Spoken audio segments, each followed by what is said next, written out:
সরস্বতী পুজো উপলক্ষে Kolkata photo journalism অ্যাসোসিয়েশনের তরফে চিত্র সাংবাদিকদের আলোকচিত্র প্রদর্শনী অনুষ্ঠিত হল ধর্মতলা চত্বরে। 4 দিন ব্যাপী এই প্রদর্শনীতে 130 জনের বেশি চিত্র সাংবাদিক অংশগ্রহণ করেছেন। গত বছর থেকে শুরু হয়েছে চিত্র সাংবাদিকদের এই প্রদর্শনী, এবার দ্বিতীয় বর্ষ। ধর্মতলায় ফুটপাতের ওপর চলল এই প্রদর্শনী। পথ চলতি মানুষ থেকে সাধারণ মানুষের এই প্রদর্শনী নিয়ে উৎসাহ ছিল চোখে পড়ার মতো। দ্বিতীয় বছর প্রদর্শনীতে অংশগ্রহণ করে তাদের অভিজ্ঞতা জানিয়েছেন চিত্র সাংবাদিকরা।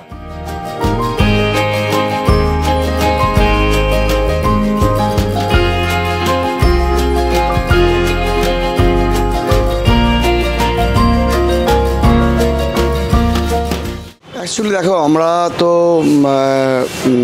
সামনেই আমরা অনেক রকম বন্যা দেখেছি, আয়লা দেখেছি, আমফান দেখেছি। সব কিছু তো চিত্র সাংবাদিকদের ছবি দিয়ে ওই বিপর্যয়ের মধ্যে গিয়ে চিত্র সাংবাদিক এবং সাংবাদিক উভয় পক্ষই ওই অবস্থায় গিয়ে মানুষকে সরিয়ে দিলেও আমরা দেখানোর চেষ্টা করি মানুষকে যে বিপর্যয়ের ভয়াবহতা কতটা।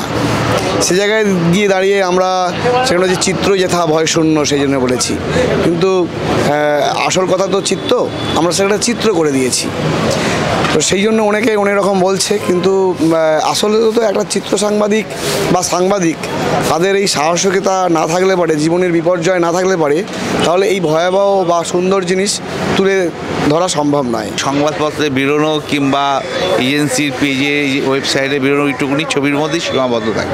তারপরেও তো প্রচুর কাজ থেকে সাধারণ মানুষ জানতে পারে না কোন মানুষরা তার পিছনে থাকে। তো সেই জন্যই আমাদের এই প্রদর্শনীটা করা। এখানে এবছর পার্টিসিপেন্টস করেছেন 138 জনের মতো, 280টা ছবি আছে এখানে।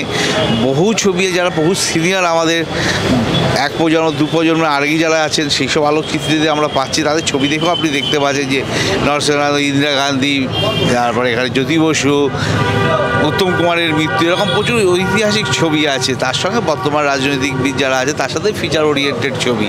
আর যেহেতু ফুটপাথের ওপরে করা, সেহেতু সব ধরনের মানুষ আসছে। যে চা বিক্রি করছে তিনিও আসেন, যিনি অফিসার আছেন তিনিও গাড়ি থেকে নেমে আসেন, বড় সেলিব্রিটিরা আসেন। সব ধরনের মানুষদের যাতে এসে তাদের খোরাকটা দেখতে পায়, ছবির মধ্যে দিয়ে তাদের খিদেটা মেটাতে পারে, সেই জন্য সব রকম ছবি এখানে দেওয়া হয়েছে। মানে ওপেন প্ল্যাটফর্ম। গত বছরের 2 বছর আমরা শুধু সরস্বতী পুজো করেছি। সরস্বতী পুজো করার পর গত বছর থেকে এটা আমাদের স্পেশালি পিন্টু প্রধানের মস্তিষ্ক প্রসূত বলতে একটা এক্সিবিশন করা যায়, যাতে আমরা যে সারা বছর কাজ করি আমরা একত্রিত হতে পারি এবং আমরা কি করছি, আমরা কি ভাবছি সেটা যেন সাধারণ লোকের কাছ থেকে দেখতে পাই।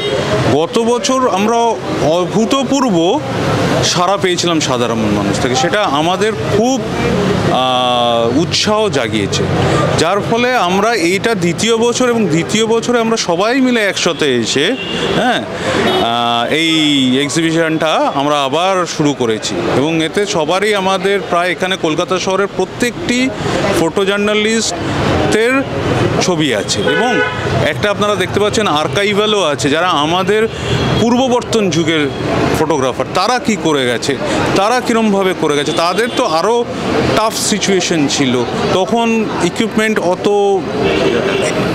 ডেভেলপ ছিল না, সেই নিয়ে তারা যে এত সুন্দর সুন্দর ছবি তারা দিয়ে গেছে আমাদের, যেগুলো অনেকে এখন দেখতে পায় না, কারণ সেগুলো দেখানোর কোনো ইস্যু নেই। সেগুলোও আমরা দেখানোর ব্যবস্থা করেছি। আশা করি লোকে আসছে, দেখছে, ভালো লাগছে।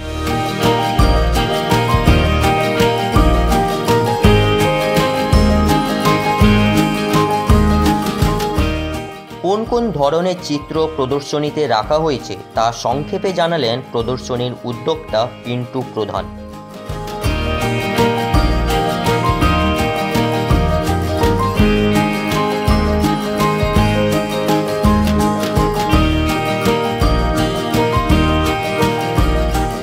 ছবি আছে, তুমি যেমন বললে শাহরুখ খানের ছবিটা, ওটা পুলিশের একটা প্রোগ্রামে শাহরুখ খান এসেছিল, সেখানে পুলিশের সঙ্গে নাচতে গিয়ে এটা হয়েছে। এন্টারটেনমেন্ট বিতর্ক হলেও এটা একটা এন্টারটেনমেন্টের মধ্যেই পড়ে। শুধু ভদ্রমহিলা পোশাকে ছিল বলে হয়তো মনে হয়েছে, কিন্তু অ্যাজ এ হিউম্যান বিইং যদি মনে হয়, আমরা তো সবাই মানুষ, সেখানে এটা প্রয়োজন আছে এন্টারটেনমেন্টের মধ্যে। আর কতগুলো ছবি আপনার রয়েছে? এখানে আমার আরও দুটো ছবি আছে, সেটা হচ্ছে একটা টাকি বিসর্জন, টাকির একটা পাড়ায় ভেলার মধ্যে বিসর্জন হয়। আর বাইরে আছে আমি দিদিমণি সফরে গিয়েছিলাম পুরীতে, পুরীর একটা ছবি আছে। এখানে প্রত্যেকটা সাংবাদিকদের তার মানে এক কথায় বলা হয় যে যারা আমাদের পথদর্শক, তারাপদ বন্দ্যোপাধ্যায়, তপন দাশগুপ্ত, তপন দাস, অমিত ধর, এরকম বিশিষ্ট বিশিষ্ট বহু সাংবাদিক আছে, যেমন সুপ্রিয় নাগ, তিনি আজকে আমাদের মধ্যে নেই। এরকম বহু লোক আছে যাদের দেখে আমরা শিখেছি, তাদের ছবি এখানে প্রদর্শন হয়েছে।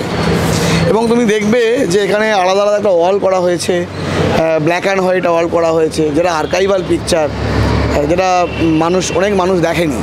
সুচিত্রা সেনের লাস্ট ছবি সেটাও আছে, সেটা রাজীব বসুর তোলা। এবং অশোক বসু বলে একজন ভদ্রলোক আছেন, তিনি ভীষণ ভালো ফটোগ্রাফার ছিলেন, তার ছবি আছে, সুধীর বন্দ্যোপাধ্যায়ের ছবি আছে। এরকম বহু বহু প্রখ্যাত যারা চিত্র সাংবাদিক, তাদের ছবি এখানে আছে। টোটাল ছবি আমাদের এখানে আছে হচ্ছে প্রায় 252-54টা ছবি। 130 জনের বেশি এখানে পার্টিসিপেট এসছে। তার মানে 130টা চিত্র সাংবাদিক, তাদের ছবি নিয়ে এই প্রদর্শন শুরু হয়েছে। আর এই প্রদর্শনীতে সবথেকে বড় কথা হচ্ছে, দেখবে দিদিমণির একটা ওয়াল হয়েছে, মমতা বন্দ্যোপাধ্যায়ের একটা ওয়াল হয়েছে, সে নিয়ে অনেকে অনেক রকম বিতর্ক বলছে। অ্যাকচুয়ালি আমরা এই সেগমেন্টটা করেছি কেন, করার কারণ হচ্ছে যে যেমনভাবে ছবি দিয়েছে, কাউকে বলে দেওয়া হয় না যে তুমি এই ছবি দাও সেই ছবি দাও, তার পছন্দের ছবি দিয়েছে, আমরা সেটাকে শুধু ভাগ করে দিয়েছি। যদি দেখি যে ছবির মধ্যে মধ্যে দিদিমণির ছবি ভর্তি, তাতে একটা ব্রেক হয়। দিদিমণির যদি একসঙ্গে ছবি থাকে ভালো হয়, পলিটিক্যাল একসঙ্গে একটা ছবি সেটাতে ভালো লাগে, যেমন স্পোর্টসের একটা ভালো ছবি, সেগমেন্ট ভাগ করা আছে। হ্যাঁ, নেচারের একটা ছবি, ওয়াইল্ড লাইফের ছবি। দ্বিতীয় বছরের সাফল্যের পর তৃতীয় বর্ষে আলোকচিত্র প্রদর্শনী আরও জমজমাট করার কথা জানিয়েছেন তিনি।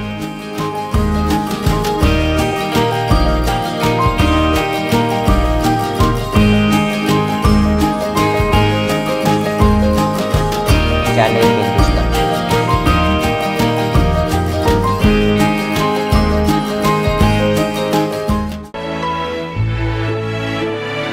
ক্রেডল ফার্টিলিটি সেন্টার, সন্তান সুখ এখন আপনার সাধ্যের মধ্যে। বিভিন্ন বিষয়ে ভিডিও পেতে চ্যানেল হিন্দুস্তানের ইউটিউব চ্যানেল সাবস্ক্রাইব করুন www.youtube.com/channelhindustan।